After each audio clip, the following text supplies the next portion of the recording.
Ms. Reddy, thank you very much for joining us. This is one of your key flagship hospitals. Yes. It has 700 beds. It's in the NCR region. I wanted to, however, start this conversation by talking about your digital arm, because recently there's a lot of optimism from the brokerage community around what is happening with Apollo 24/7, which is housed in Apollo Health Company. Can you give us a sense in terms of where things stand? Because the GMV is expected to probably rise to around 1,500 crores. That's what's targeted. And there is hope that the user base, the medicine volumes can go up by 5x. Yes, so let me start by saying that at Apollo, everything we do is based on clinical knowledge and moving closer to the consumer. So this was, this is how 24/7 was thought of. Even though it was launched during COVID, we recognized the importance of having patients access the hospital. We also realized that the world is changing, and internet penetration in India of smartphones itself is 54%. So we said, let's use this information and our experience that we have as a hospital, as a clinical provider, and then move it into something which, a digital phase, which is 24/7. So if you think of 24/7, we started with 3 offerings, which is pharmacy online, teleconsults, where we do about 2,500 teleconsults, and now 3,000 diagnostics. So we have currently 3 offerings, and we will offer condition management. How much of the revenue is actually from diagnostics within the vertical? How much of it is from pharmacy? The reason I ask is that one of the criticisms about a lot of these omni-channel plays is that you get majority of your volumes from diagnostics. Is that the case? No, actually here, we have a very strong pharmacy arm. So we have the largest offline pharmacies, which are 5,000. So this is currently a very strong pharmacy play. About next year, 75 to 80% of our revenues will be pharmacy online, and the balance will be between teleconsults as well as diagnostics. But more importantly, we're adding on condition management. And when you do condition management, you're actually looking after the well-being of your consumers. Do you think that that has enough potential even after COVID? Because teleconsulting, condition management had really come up during COVID on a digital scale. But is that expected to continue or even scale up? No, certainly it will continue because, as you think of digital penetration and ease of use, it will scale up. So while it peaked at 5,000 teleconsults during COVID, we still have 50% of them continuing. And I think it's all about patient engagement, where we want to be, in the entire life cycle of the consumer's healthcare journey. And so therefore, I do believe it will continue. Most of it is probably follow-on consulting and maybe even new streams such as mental health? Certainly, it is follow-up because, the first consult, it's always good to have a physical consult. And then you interact and engage with the patient or the consumer in their healthcare journey. But beyond that, I think it's emergencies where they will need a specialist or they will need a doctor. And the fact that we're able to provide one in 20 minutes, I think makes a huge difference. So one of the things which has been spoken about in terms of e-pharmacies is the kind of steep competition that we're seeing. For example, MedPlus had told us that, the first 3 orders by an online e-pharmacy, the discount is so high that it's difficult to sometimes compete with that. What is the kind of discounts provided by Apollo and as compared to what the industry in the e-pharmacy space is providing? So I think, we should not be compared to anyone in particular because we are different. And we are an omni-channel play. So we have 5,000 stores and we also now with digital, we have 20 million downloads. So it's a combination of both. And I think this gives us a lot of flexibility. And so in terms of discounting, I think we've reduced discounting. We're probably at 18.5. This is for online or offline? For online. And of course, for us, our focus is re-engagement with the consumer. We don't want it to be a one-time transaction. And this is where we have a huge strength. Because every customer who comes to our physical store is a repeat, he's a repeat customer online. Every person who engages with the hospital has a higher chance, will use the online pharmacy mode. So like in the telecom sector, there was deep discounting. And, and slowly it's been phasing out, because eventually, if you're in a business, you have to be able to show sustainability through profits. And that will happen in 24/7. And brick and mortar, if 18% is online, what is offline discounting? It depends, because circle customers who are frequent users, and they get a deeper discount rather than, the retail walk-ins.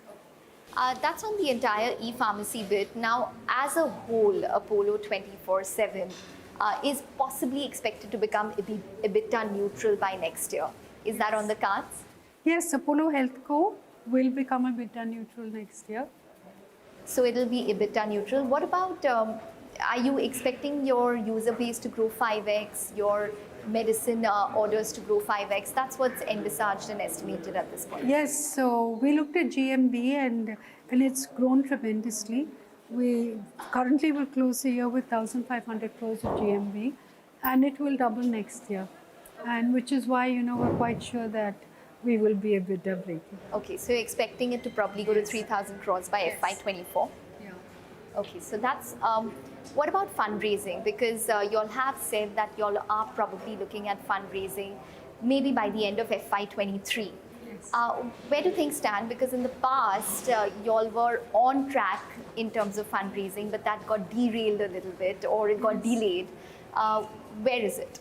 So delayed for a great reason. In terms of performance, we're ahead of what we had planned. And I think it's just getting better, because revenues, GMV is picking up, revenues are getting, we're seeing a huge increase in revenues. In fact, like I said, a doubling next year. So if you look at the absolute cash burn, it's about 150 crores. And we think we'll have only one more year of, where they'll need cash. So while we are looking at investment, I think we'll look for investment that values us. And we at Apollo Hospitals do not want to be significantly diluted, because this is the new age company that I'm sure has great growth. So 200 million is probably what you're looking at in terms of a fundraise on the maximum or the upper side for Apollo? Yes, you're right. Maximum 200, but not really required 200. And how much would you be willing to dilute? Maximum, I would say 20%. But since we're not looking at 200 million, it could be less. Okay.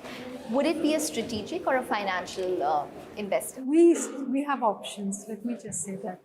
We'll decide closer to our board meeting. Would it be a combination of both, more than one investor? No. And would it probably close by FY23? Yes, certainly. Okay, so maybe by the end of, in the next 3 to 4 months is when we could probably expect that to take place. But now coming down to the hospital business, hospital services has really picked up post-COVID. Your occupancies were around 58%. Are you expecting that to probably improve? Because the industry currently, a couple of your peers are at 70-75%. What is the trajectory on occupancies? So last quarter it was at 68%, and we did have a lot of fevers also. But the important thing about Apollo is really, one, a denominator has changed. So we have a 9% increase in operational beds. So therefore, you have to keep that in mind when you look at occupancy. I think the second most important thing is that our ALOS has moved from 3.78 to 3.4. And therefore, our asset utilization and absolute number of patients have grown by 19%. So that, these figures on occupancy will keep changing. But these are the triggers, levers that we use. But any kind of guidance that you have in terms of what your target occupancy would be, where do you want it to sustain? I think it's around 70%. Yes, you're right. It's around 70%. And I think with this level of ALOS and the current case mix we have, this is, it will generate a lot of free cash flow. But this case mix, one of the views is that complex surgeries have increased quite significantly because the awareness is greater. So in terms of your case mix, is it much more complex as compared to pre-COVID? So at Apollo, we've always focused on our COEs, Centers of Excellence, which are cardiac, orthopedic, neurology, transplants, robotic surgery, and a lot of general surgical work and mother and child. So as we look at these specialties, there has been a tremendous increase. So if you take oncology, for example, when we started our investment cycle, we were at 800 crores of revenue. Then we invested in the proton, which really no one in Southeast Asia had done. And hopefully we should close the year with 1,700 crores of revenue coming from oncology. But the premise of all this, the base of all this is that our clinical outcomes should be the best in the world. And therefore we attract the talent. And therefore we can invest in the technology. The Proton Therapy Center, how much is it generating in terms of revenue? What is the occupancy like? Do you need to set up another center? Can we expect that? So in terms of revenue right now, it's about 260 crores of revenue. But we're only at 50% capacity utilization. And I think, during COVID, we didn't get that many patients, but it has picked up tremendously.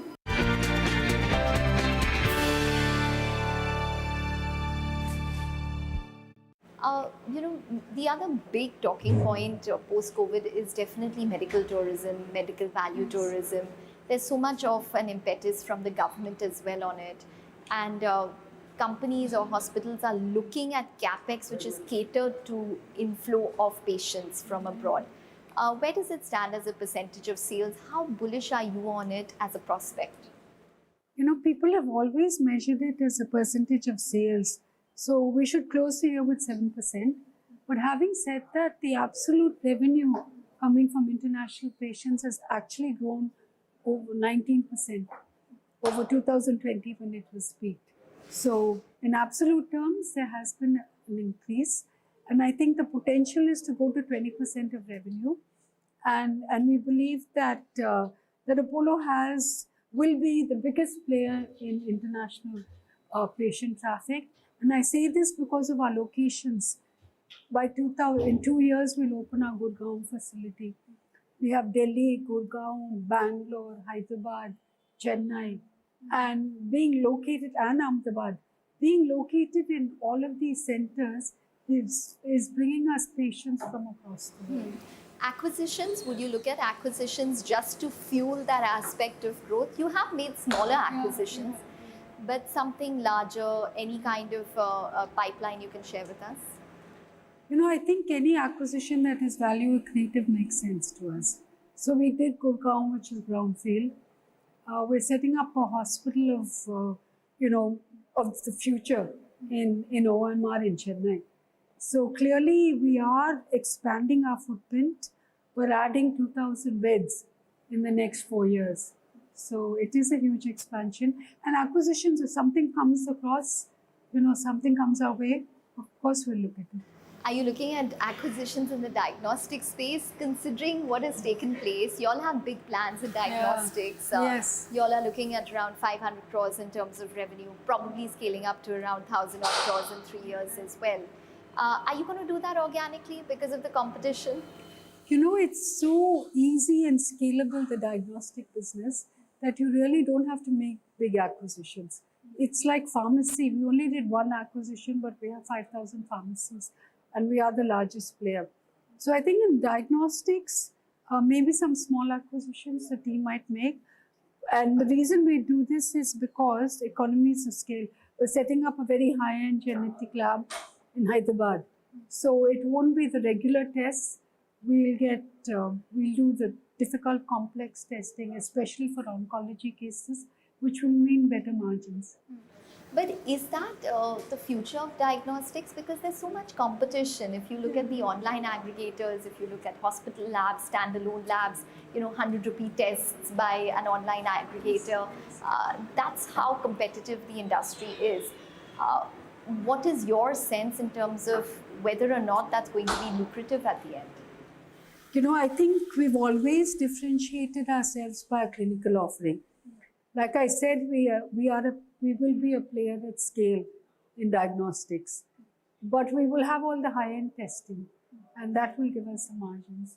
So currently we're at 13% in the diagnostic business, which is a healthy margin. But I think moving on with us opening out at scale, having created these labs, we have more than 2,000 touch points. So I think 1,000 crores of revenue and a healthy margin is something you would expect to see. And diagnostics is currently housed in Apollo Health and Lifestyle. Yes. You also have Apollo HealthCo. What happens on a larger scale in terms of restructuring? Are you probably going to look to hive off a couple of these verticals? So Apollo HealthCo will definitely get a capital infusion, but it will always be a significant part of Apollo. We look at the rest of the story as it develops, but I must say that Apollo is more than a holding company, because the diagnostic business is something that has huge growth opportunities, and we will make sure that there will be enough funding available for them to grow that. But right now you must think of Apollo as three verticals. One which is primary care, which includes diagnostics, clinics, and 2,000 touch points. The hospitals, of course, where we have about 45 hospitals that generate, and about 9,000 operating beds, moving up to 10,000. So the hospital vertical is currently 55% of our revenues and generates very healthy margins. So we will continue growth there. Then there's the pharmacy business, which is at 40% of revenue. And that again, we've just spoken about Apollo HealthCo, the fact that it's the only omnichannel play in the market today. Okay, what does all of this do to your margins? Because healthcare services has been growing. Yes, there has been some, brickback in terms of your new centers. But your overall margins are probably being pulled down by Apollo HealthCo at this point, simply because of the kind of gestation period that it's in. What can you guide us in terms of the consolidated blended margins for the company? So yes, I think if you look at the entire revenue and look at the margin profile, it's still a very healthy margin profile, about 14 to 15%, with the hospitals coming in with very strong margins. And we closed last quarter with 24.6, and we will see another 150 basis points improvements coming from the hospital. But I want to say that, what we've done is to create a network of primary care, secondary care, tertiary care, with pharmacy, and soon, with the online consultations. So you must think of us more in terms of how many consumers we reach out to, how many patients we look after. And while that's all about market share, Apollo will have the largest market share in the healthcare space. And margins will come from market share. Okay, eventually. But as of now, you're envisaging putting around 550 to 600 crores in Apollo HealthCo. This year itself, I think you did around 170 crores in terms of operating costs in the previous quarter. So does that scale up next year, or does that sustain? That is, there could be another 100 crores that they might need. But if the capital infusion comes, they won't really need it. And most of this capital will be deployed for condition management, to onboard condition management, because they do have the pharmacy business is generating over 500 crores of cash, which they will use. Okay. Eventually, there'll be a simplification in terms of the kind of model that you have. You want to be a 360-degree player in the healthcare space, offering services across verticals. Eventually, there will be some simplification in terms of the structure. I think right now we must think of these three as the pillars, and I think all of it comes from both a patient perspective and a stakeholder perspective. So I think we'll align ourselves with what is first good for the patient, and second what is good for our stakeholders. There's been some concern with regards to CCI probes on a couple of hospital companies. Where do things stand? Have you all replied to the government? Have you all reached out? Yes, we have, and that was only for Indraprastha. I think there was a lot of miscommunication that it went across the Apollo system. I think it was a very Delhi-focused CCI, and I'm quite confident that we've done the right thing. Ms. Reddy, if we have to end this conversation with a larger scale or a larger picture of Apollo, say we have to have this conversation 2 years down the line or 3 years down the line, where do you see Apollo? What is your vision? So I think you will see Apollo as a network which has hospitals and, like I said, primary care touch points as well as a pharmacy. So my vision is that that for the consumer, we can complete the entire healthcare offering, the 360-degree offering. That we are not transactional, we're proactive, because we also want to look after their health, even in the preventive healthcare space. And I think that that the next segment of growth will come from the preventive healthcare space. So watch out for us now. But preventive healthcare, just a quick word on that. How much is it as a percentage of sales currently, and where are you probably targeting the patient or the consumer when it comes to preventive healthcare? By next year, it will be at 500 crores of sales, and currently it is? It's about 300. Okay, and that includes healthcare services across the board, or just? No, it includes the health checkups. Health checkups. So I'm only counting the health checkups. I'm not talking about the 100-rupee diagnostic tests. So there's a huge difference in terms of the healthcare system of India pre and post COVID. There is. Leave us with your thoughts. No, there is a huge difference, and the important thing is that people have become conscious of their health. Second, the penetration of insurance has been tremendous. In our payer mix, it's increased by 20%. So this gives people access into the healthcare system, and they're looking for quality healthcare. And I'm glad that we are there to provide it in every form and every format. Okay, Ms. Reddy, it's been a pleasure. Thank you very much for joining in and talking to us. My pleasure.